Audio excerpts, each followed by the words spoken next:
Hey, salut à toi et bienvenue dans la cuisine de Clément. Aujourd'hui on va faire ensemble une recette de purée maison. C'est super rapide et super simple, je vais te montrer comment on va faire. Pour cette recette, il va te falloir 1 kg de pommes de terre de type Binch, 50 g de beurre, 20 à 25 centilitres de lait, de la noix de muscade, mais c'est facultatif. Première étape de la recette, on va prendre notre pomme de terre. Pas n'importe quel type de pomme de terre, on va choisir de la pomme de terre un peu à chair farineuse, on va dire.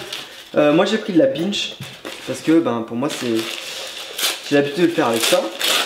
Et je vais venir l'éplucher. Donc j'ai préparé un bol d'eau pour les mettre une fois qu'elles sont épluchées.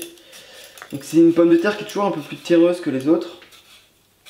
C'est important de bien la laver une fois qu'on l'a épluchée. C'est parfaitement bien avec la recette que j'ai fait la semaine dernière, le cordon bleu. D'ailleurs je vous le mettrai un peu par là, je sais pas trop. Une fois que j'ai épluché mes pommes de terre, je me débarrasse de ça. Et je vais prendre une casserole avec de l'eau.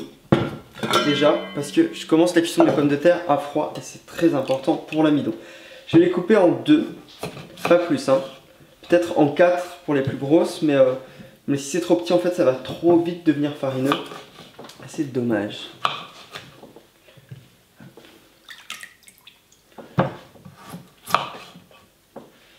Ensuite je vais cuire mes pommes de terre environ 20 à 25 minutes. Il faut bien regarder que le couteau puisse rentrer facilement dans la pomme de terre et c'est qu'elles sont cuites. Mes pommes de terre ont fini de cuire dans un plat.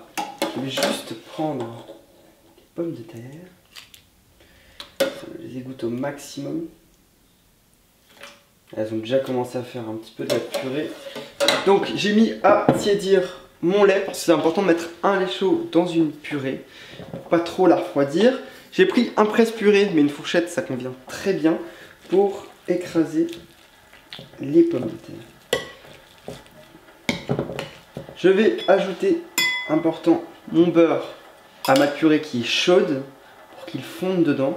Mais c'est un peu gras mais c'est pas mal. Alors une fois que mon beurre est presque fondu, je vais ajouter mon lait tiède, pas brûlant, tiède, petit à petit. J'ai donné à peu près 20 à 25 centilitres de lait. Ça dépend de la consistance qu'on veut. Soit une purée un peu plus rustique, ce que j'aime moins.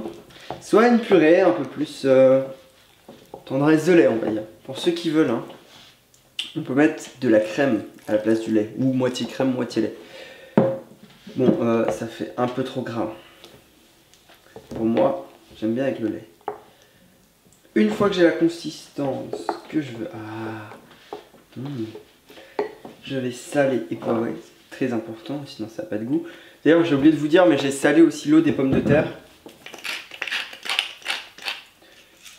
Parce que c'est pour saler moins par la suite. Le poivre, bon vous n'êtes pas obligé, mais moi j'aime bien une purée poivrée, c'est pas top. Je mets aussi ça, de la noix de muscade. C'est facultatif, mais moi j'aime bien.